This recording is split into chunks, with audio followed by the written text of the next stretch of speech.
Hey everyone, welcome back to my YouTube channel. তোমাদের অনেকজনের রিকোয়েস্টে আজকে আমি সিপিসিএইচ ট্রেনিং কি, এই ট্রেনিং করার জন্য কি কি ক্রাইটেরিয়া দরকার, এই ট্রেনিং নিয়ে তোমাদের যাবতীয় যা যা প্রশ্ন আছে আমি চেষ্টা করব এই ভিডিওর মাধ্যমে তোমাদের সমস্ত প্রশ্নের উত্তর দেওয়ার।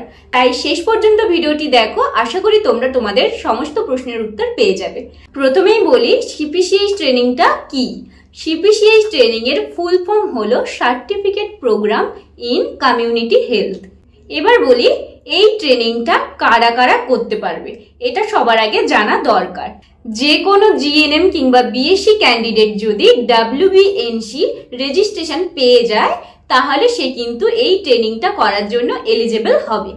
অনেকে প্রশ্ন করেছে এএনএমরা কি এটার জন্য এলিজিবল হবে? না, এটা কেবলমাত্র জিএনএম, বিএসসি কিংবা পিবিএসসির ক্যান্ডিডেটদের জন্য। তো এই তিনটের মধ্যে তোমাদের যে কোনো একটা থাকলে তোমরা কিন্তু এলিজিবল হবে। এই ট্রেনিংটা করার জন্য প্রথমে সরকার থেকে একটা নোটিশ বেরোয়, মানে সিএইচওর ভ্যাকেন্সির জন্য একটা নোটিশ বেরোয়। সেখানে বলে দেওয়া হয় সিলেকশন প্রসেস কিভাবে হবে। সিলেকশন প্রসেস যতবারই হয়েছে প্রায় প্রথমে এক্সাম দিতে হয় আর তারপর একটা ইন্টারভিউ দিতে হয়। এই এক্সাম আর ইন্টারভিউর আগে আবারও একটা নোটিশ পাবলিশ করা হয় যে কবে মোটামুটি ভাবে এই এক্সাম কিংবা ইন্টারভিউ নেওয়া হবে। তো এক্সাম আর ইন্টারভিউ মিলিয়ে টোটাল 100 নাম্বার থাকে, আর এই 100 নাম্বারের মধ্যেই যে ক্যান্ডিডেট সবচেয়ে ভালো র্যাঙ্ক করতে পারবে সেই ক্যান্ডিডেট কিন্তু এই সিপিসিএইচ ট্রেনিং এর জন্য এলিজিবল হবে। তাহলে আশা করি বুঝতে পেরেছি কারা কারা এলিজিবল হবে। আমার চ্যানেলে central, state, staff nurse vacancy related video দেওয়া হয়। তো এই ভিডিওগুলো সবার আগে পাওয়ার জন্য চ্যানেলটিকে অবশ্যই সাবস্ক্রাইব করে রেখো।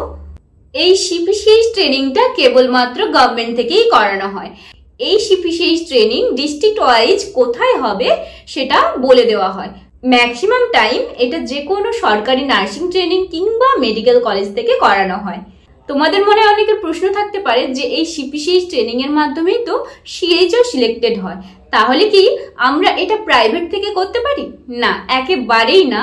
একমাত্র গভর্নমেন্ট থেকেই এই ট্রেনিং করা যায়, এটা প্রাইভেট থেকে করা যায় না। সিপিসিএইচ ট্রেনিংটা হয় 4 মাসের, টোটাল 4 মাসের হয়। আগে সেটা 6 মাসের ছিল, সেটা টাইম রিডাক্ট করে সরকার থেকে 4 মাসের করানো হচ্ছে।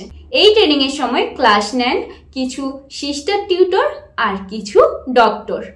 এই 100 নাম্বারের উপর ডিপেন্ড করে তোমাদের মেরিট লিস্ট পাবলিশ করা হয়।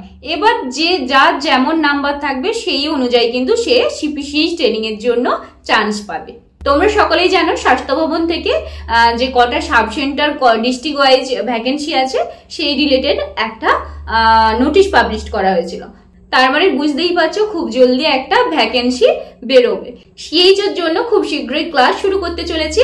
যে সকল ক্যান্ডিডেটরা সিএইচও করতে ইচ্ছুক তারা স্ক্রিনে দেওয়া হোয়াটসঅ্যাপ নাম্বারে আমার সাথে কন্ট্যাক্ট করতে পারো। সিপিসিএইচ ট্রেনিং চলাকালীন তোমাদের হচ্ছে কোথায় পোস্টিং হবে তার জন্য হেলথ সেন্টার চুজ করার কথা বলা হয়। এই কয়েক বছর ধরে এমনই প্রসেস চলে আসে, কিন্তু আগের কয়েকটা বছরে এই সিপিসিএইচ ট্রেনিং করার পর যে একটা ফাইনাল এক্সাম হয় সেখানে তুমি কত নাম্বার পেলে তার উপর ডিপেন্ড করে কিন্তু তোমার কোথায় পোস্টিং হবে সেটা চুজ করা হতো।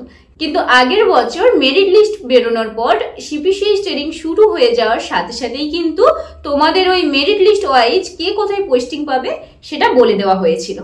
এবার বলি ধরো তোমার নিজের ডিস্ট্রিক্টে ট্রেনিংটা পড়লো না, কারণ হয়তো ওখানে 50টা সিট আছে। এবার 50টা সিট ভর্তি হয়ে যাওয়ার জন্য তুমি সিপিসিএইচ ট্রেনিং এর চান্স পাওয়া সত্ত্বেও হোম ডিস্ট্রিক্টে ট্রেনিং করার সুযোগ পেলে না, তাহলে কি তুমি সিএইচও জবটা পাবে না? না, তুমি সিএইচও জব অবশ্যই পাবে।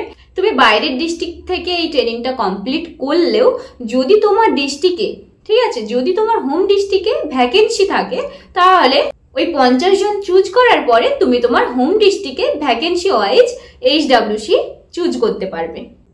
আরো একটা প্রশ্ন তোমাদের থেকে পেয়েছি যে সিএইচও কি বাড়ির কাছে পাওয়া যায়? দেখো, সিএইচও তো তুমি সিলেক্ট করবে যে কোথায় নেবে, ঠিক আছে।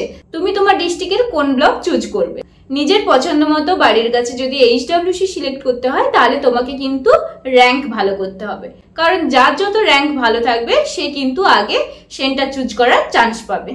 তোমাদের মধ্যে অনেকে আমাকে পার্সোনালি জিজ্ঞেস করেছিলে আমি আমার হোম ডিস্ট্রিক্টে পেয়েছি কিনা। তো হ্যাঁ, আমি আমার হোম ডিস্ট্রিক্টেই পোস্টিং পেয়েছি নিজের পছন্দ করা ব্লকে। সিপিসিএইচ ট্রেনিং চলাকালীন আমরা কি কোনো স্টাইপেন্ড পাবো? হ্যাঁ, তোমরা সিপিসিএইচ ট্রেনিং চলাকালীন 4 মাসে টোটাল 40,000 টাকা পাবে, মানে প্রতি মাসে 10,000 টাকা করে হচ্ছে।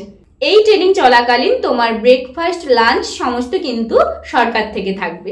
সিপিসিএইচ ট্রেনিং চলাকালীন তোমাদের ওখানেই কিন্তু বন্ডে একটা সাইন করানো হয়। সিপিসিএইচ ট্রেনিং চলাকালীন ধরো তুমি স্টেটের কোনো জব পেলে, তাহলে তোমার হায়ার অথরিটিকে জানাতে হবে যে তুমি আর সিপিসিএইচ ট্রেনিংটা কন্টিনিউ করবে না। যেহেতু তুমি তোমার স্টেটেই জবটা পাচ্ছ, তাই জন্য তোমাকে কোনো পেনাল্টি আর দিতে হবে না। এই ট্রেনিং এর জন্য যেই 9 থেকে 10টা বই লাগে, সেই 9 থেকে 10টা বইও কিন্তু সরকার থেকে প্রোভাইড করা হয়।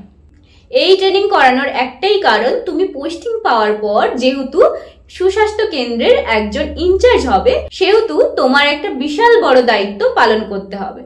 তোমার আন্ডারে যেহেতু অনেকগুলো স্টাফ থাকবে, যেমন ফার্স্ট এএনএম, সিএইচএ, 4 থেকে 5টা আশা, এছাড়াও অঙ্গনওয়াড়িরা থাকবে। তো তুমি তাদের সাথে কিভাবে ভালো করে গ্রুপ ওয়ার্ক করতে পারবে, আর কোনো প্রয়োজন হলে তুমি কিভাবে ডক্টরের সাথে টেলি কনসালটেশনের মাধ্যমে টেলিমেডিসিন করিয়ে পেশেন্টকে সঠিক পরিষেবা দিতে পারবে তার নিড বেসড ওয়াইজ, সেই জন্য জিএনএম ক্যান্ডিডেটদের এখানে সিএইচওর রেসপন্সিবিলিটি কি হয়, 12 প্যাকেজ কি হয়, মা বাচ্চার সাথে তাকে কি কি কাজ করতে হবে, এনসিডি রিলেটেড কি কি কাজ করতে হয়, বিভিন্ন ন্যাশনাল হেলথ প্রোগ্রামের সাথে কিভাবে কাজ করতে হয়। এখানে আরো একটি প্রশ্ন থাকতে পারে যে সিপিসিএইচ ট্রেনিং শেষ হওয়ার পর, মানে 4 মাস পরে আমাদের কি কোনো ইন্টার্নশিপ করতে হবে, মানে জিএনএম আর বিএসসি দের মতো? না, সিপিসিএইচ ট্রেনিং শেষ হওয়ার পর তোমাদের হচ্ছে কবে পোস্টিং দেওয়া হবে সেটা জানিয়ে দেওয়া হবে। এখানে কোনো জিএনএম বা বিএসসির মতো ইন্টার্নশিপ করতে হয় না, ডাইরেক্ট তোমাকে পোস্টিং দেওয়া হয়। এই ট্রেনিং চলাকালীন তোমাকে হসপিটাল ফিল্ডে কয়েকদিন ডিউটি দেওয়া হয়, সাথে হচ্ছে নার্সিং ট্রেনিং স্কুল থেকে তোমাকে বিভিন্ন সুস্বাস্থ্য কেন্দ্রে নিয়ে যাওয়া হয় ভিজিটের জন্য। তোমাকে এই কারণেই নিয়ে যাওয়া হয় যে তুমি পোস্টিং পেলে তোমাকে কি কি কাজ করতে হবে সেই কাজগুলো দেখে নেওয়া। এই ছিল আজকের ভিডিও। তোমাদের যদি তবুও এই ট্রেনিং রিলেটেড কোনো কোয়ারি থেকে থাকে, তাহলে অবশ্যই আমাকে কমেন্ট করে জানাতে পারো।